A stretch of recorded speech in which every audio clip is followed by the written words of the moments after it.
My name is, well, let's not get bogged down by details. By the time you read this, I'll be locked away. I've killed my cheating wife. Now, I know what you're thinking. By the sound of my last statement, I must be some kind of deranged lunatic. Mommy was a woman of the night, and Daddy was a raging drunk who staggered home every night and beat us senseless.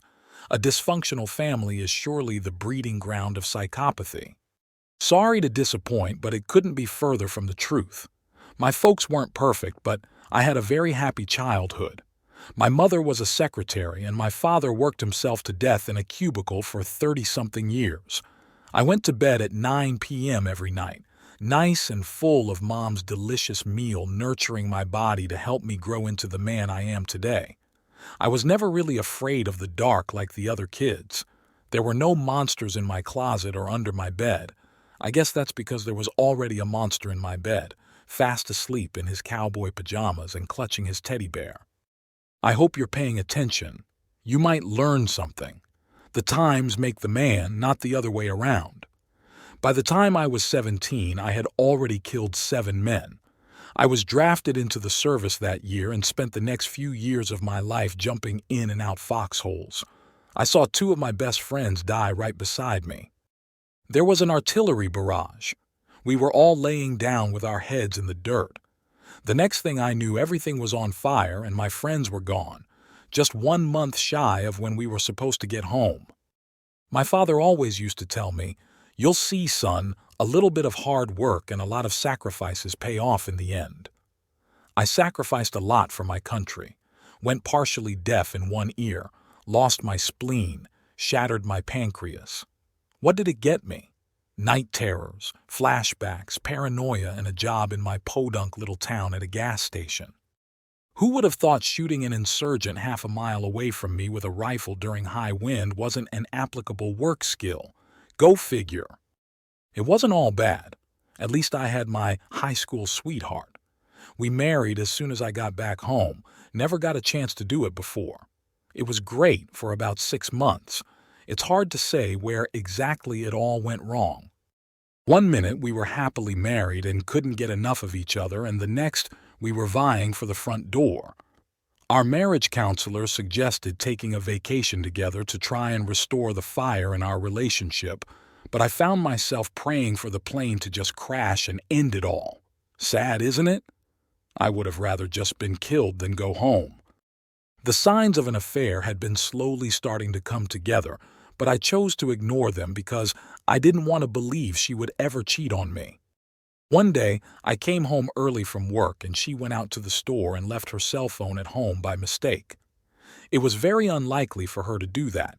Usually I would fight the urge to give in and snoop.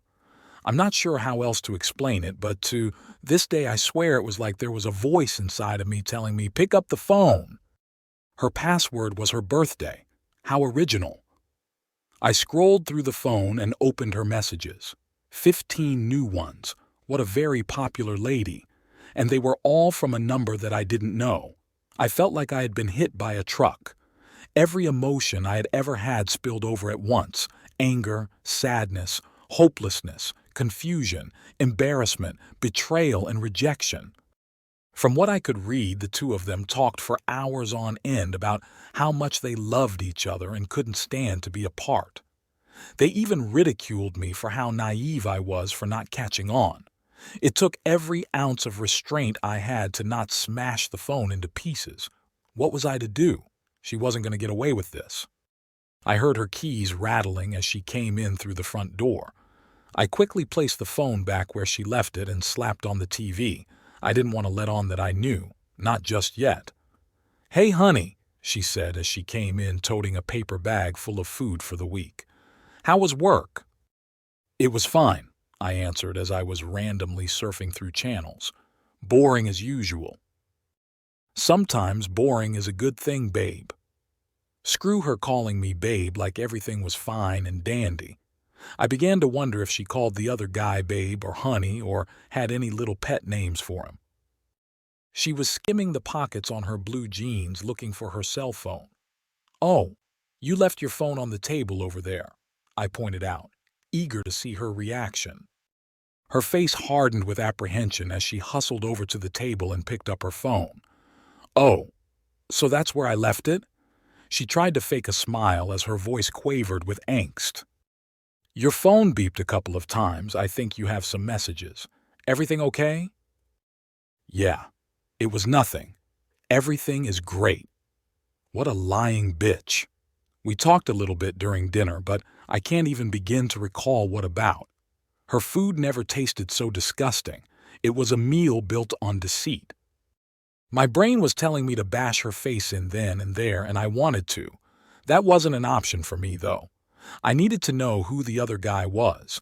There was no way he was getting a free pass. The next day at work, I was exhausted and emotionally eviscerated. I barely got any sleep at night. I tried to get back into her phone, but the password was changed. The bitch suspected something. At about 10:30 p.m., a customer I had never seen before came in. I distinctly remember the time because he had somewhat startled me. This time of the night was slow, and I always nodded off for a bit until my shift ended.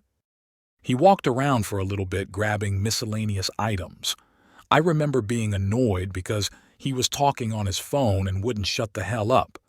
It took him about 5 minutes to get everything he wanted: a few packs of bubble gum, some snacks, bullcrap like that. He was so engrossed in his conversation he probably thought he was all alone. He set his hand over his phone and turned his attention towards me. "Can I get a lifestyle skin, please?" he whispered, batting his eyes with eagerness. This had to be the most uncomfortable thing ever. I hated when people would come up and ask me for condoms. What you do on your own time is your own business. I don't want to hear about it. At least this guy wasn't some punk teenager, though, trying to show off by asking for an extra large size. While he was trying to retrieve his wallet, he put his phone on the counter and turned on the speaker. Hey, listen, I'm sorry I'm late. I had to pick up a few things." I couldn't have been more disinterested in watching this guy scream into his phone until I heard the voice on the other end. "Well, hurry up. I've only got a couple of hours and I want to make the most of them." That voice, that was my wife on the phone. The conversation continued. "Are you sure tonight is good?" "It couldn't be any more perfect. I've been thinking about this all week." "Well then, prepare to have your mind blown." "It's not my mind that I want to be blown." The passion and sensuality burning from her voice were enough to set the phone ablaze. What the hell? I couldn't remember the last time we were intimate, let alone even tease the idea of it. So, this was him. This was my enemy, the man that made me lose sleep. Those damn pale blue eyes, that conceited way he smiled, his slicked back hair. My face went from grim white to beet red in an instant. They ended their phone call and he slid some money towards me. "Sorry about that, guy. Big plans tonight, if you know what I mean." At that moment, something snapped inside of me. I always thought that was just a figure of speech. Saying that someone snapped there really is something to it, though. All my time in the war, I knew I didn't come home the same as I was when I left, but my time in the service molded me into something else. I was a lean, mean, well-oiled machine, but now some screws had come loose and it was time to kick ass and chew bubble gum, and that cheating jackass just bought the last of the bubble gum.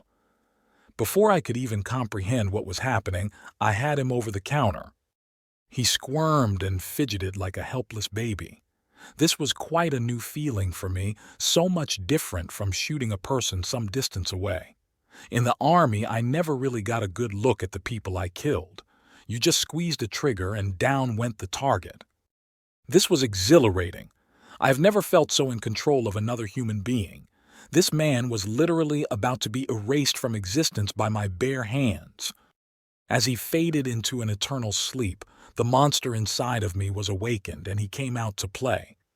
Amidst the chaos, the gun we kept under the counter emerged from its hiding spot. In a last attempt to get me off him, the guy reached for it. I didn't initially plan on shooting him, but since the wonderful idea presented itself, I just couldn't resist. The gun went off twice. Where there was once the face of a man, now lay a disturbing brew of blood and brains. I sat there for a minute to catch my breath stewing in the mishmash. The calmer I got, I began to double-think my actions, but there was no turning back now. I locked up the gas station and tried to come up with my next move. Nobody saw him come in, and no one needed to see him on the security cameras either. I hurried to the back room. The surveillance setup was by no means state-of-the-art. It still recorded onto old VHS tapes. The only negative thing about those is sometimes the tape gets eaten. I could make the footage for the whole day disappear and it would come off as nothing more than a sad coincidence. With the video proof of what happened taken care of, there was only the matter of disposing of the body and the car that he arrived in. Something clicked in my mind. The old logging road. In high school, a lot of the kids would go out there to fool around.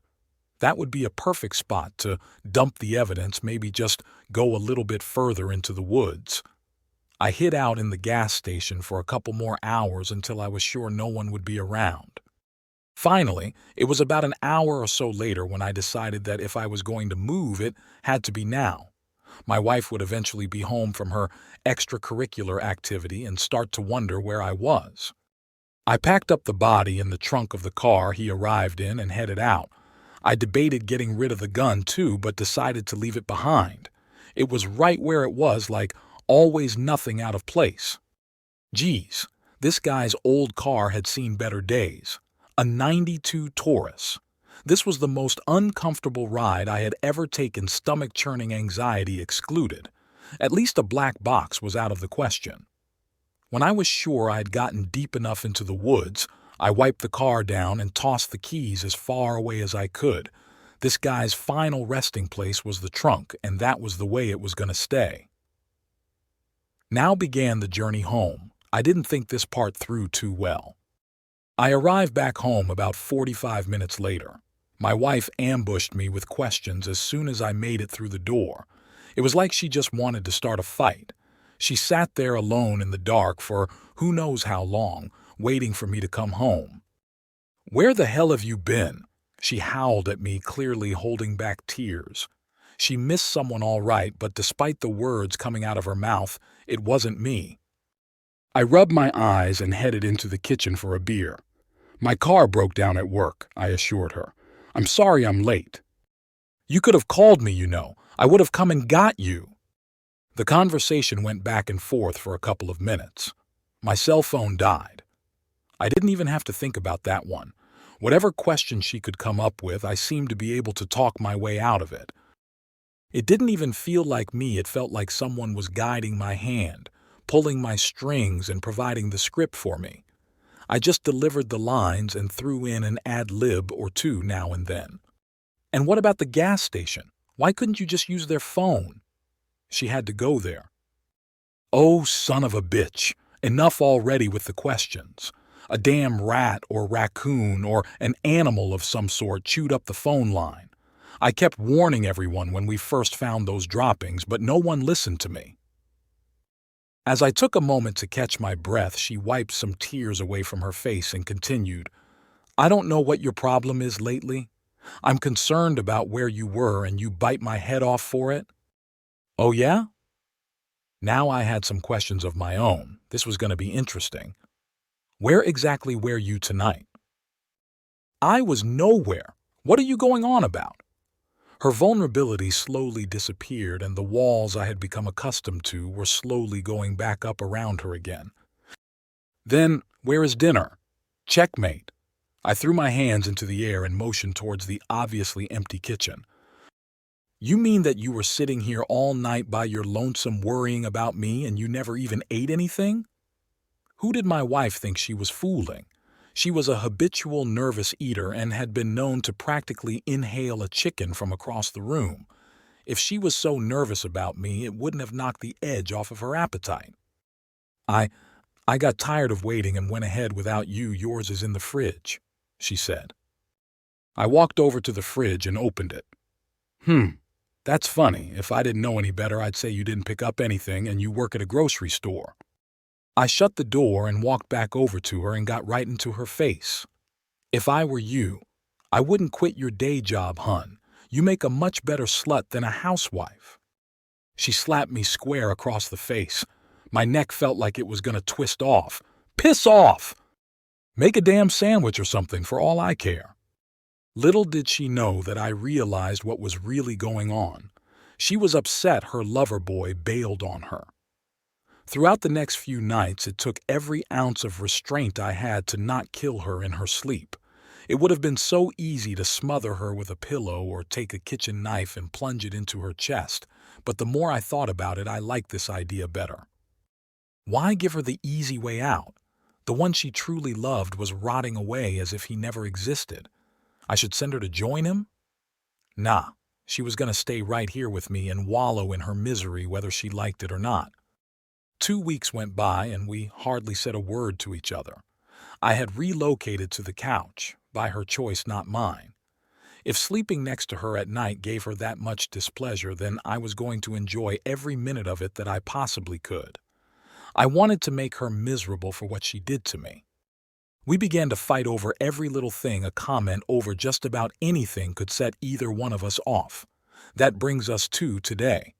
I was working the night shift. It was the dead hour as usual, so I was taking my much-deserved siesta. Not everyone was built to sleep on a couch, so my naps were becoming more frequent. Suddenly I was rattled awake. "Hello there, hey buddy, are you okay? I just want to check out really quick." I sprang back to life. I banged a few keys on the register as if I was never sleeping. "Oh yeah, hey there, sorry about that. What can I do for—" I couldn't believe who I was looking at. My heart could have come crashing through my chest. Looking at me dead in the eyes was my wife's lover. "What the hell?" I started to go into hysterics. "Hey, hold on there, guy." He put his hand over my shoulder. "Take it easy. I'm sorry I scared you. I just want to buy a couple of things." How could this be happening? I blew his face clean off and left him in the woods. Here he was before me, though, and without a scratch on him. I thought maybe it was a dream or hallucination, but then I never started to wake up. This was all too real. His phone began to ring. He put it on speaker just like last time. "Hello? Where the hell have you been? What's taking you so long?" Much to my surprise, though I'm sure if you're reading this, you may have caught on by now, that was indeed my wife's voice on the other end of the phone again. "Sorry, I'm going as fast as I can," he said. "We don't have much time. I have to see you now." "You're over at the Valley Motel, right?" he asked. "Yeah, that's where we were supposed to meet last time." "All right, I'm just stopping for some gas and I'll be right—" "Listen to me, don't go to the gas station. I want you to just come straight here." He seemed awfully confused, but— "Just do it. I'm afraid to be anywhere alone. I think he knows something." "All right, fine." He hung up his phone and quickly paid for his items. He almost bought all the same things he got that night. Almost. "No condoms this time, man?" "Huh?" He glanced at me. "Sounds like you got a big night ahead of you with your lady friend," I explained. He didn't seem too pleased by that. Just mind your business, guy, and go back to sleep. I gotta go." My wife was my business. If putting him in the ground didn't stop this torrid love affair, I guess I was going to have to put her in the ground after all. Now, I knew where they were going to be. Time to catch them in the act. I borrowed the gun from under the counter one last time, knowing full well this was going to be the last time I needed it. I made it to the Valley Motel faster than the other guy did. I would have thought he would have known his way there better by now from his previous rendezvous with my wife. Sitting in my car, I loaded the gun and watched from afar as I surveyed what room he entered. I clutched the gun in my hand. The cold, hard steel matched my heart that was now beating for one reason only: justice. I went over to the door and fired the gun. 2 shots rang out into the night. With the heel of my right boot, the door to the room came crashing down. The surprise alone should have given them both heart attacks. "What the hell?" the guy shouted. When I entered the room, he and my wife were sitting on the bed. I got in there before they could get started. "What the hell are you doing here?" My wife shouted at me. You're crazy, you know that? Her lover took a good look at me. You're the guy from the... My wife began to scream over him. I told you just come straight here, now look what you did. He's found us. Who is this lunatic anyway? He asked. All this time together and she didn't even talk about me or anything. I figured now was as good of a time as any to get acquainted. Well, buddy, that lovely lady right there would be my wife, and I'm the loving husband that you just screwed over. Whoa. Listen here, buddy. I think there's been some sort of misunderstanding. He started to reach into his pocket. I wasn't taking any chances. The gun roared to life once more. Blood sprang out from his chest and he started violently choking. I looked down to see him clutching his cell phone in his hand. I guess he didn't have a weapon on him after all. Honey, please, my wife sobbed as she sprang off the bed. She gently embraced me, trying to get me to lower the gun. You're upset right now. I know what I did was wrong, okay? But please just put the gun down. You're confused right now, and I don't think you understand what's going on. The gun started trembling in my hand. I knew what I had to do, but at that moment I felt myself struggling to do it. Bang! The gun went off one final time. Goodbye, my sweet. Her body went limp and she collapsed into my arms. It's funny how life works. I wanted nothing more than to see her suffer, and now that she was gone, I was going to miss her. I tossed the gun to the floor and gently laid her down on the bed. I turned to walk away when I tripped over her lover's body. What a way-to-go shot for pulling out a cell phone. It looked enough like a gun. I could always plead self-defense. I began to wonder what exactly it was that he wanted me to see on the phone. I picked it up and turned on the screen. A series of text messages presented itself wanting to be seen. Whoever was on the receiving end of these texts wasn't very talkative. I read them to myself. Hey bro, you there? Asshole, pick up the phone. Are you there, man? This isn't like you. Okay, I finally tracked her down. I know you're private, but I am coming out to meet that new chick you've been seeing. If you're not going to talk, maybe she will. I hope you're all right. Mom and Dad are going to kill you if this is some sort of stunt that you're pulling.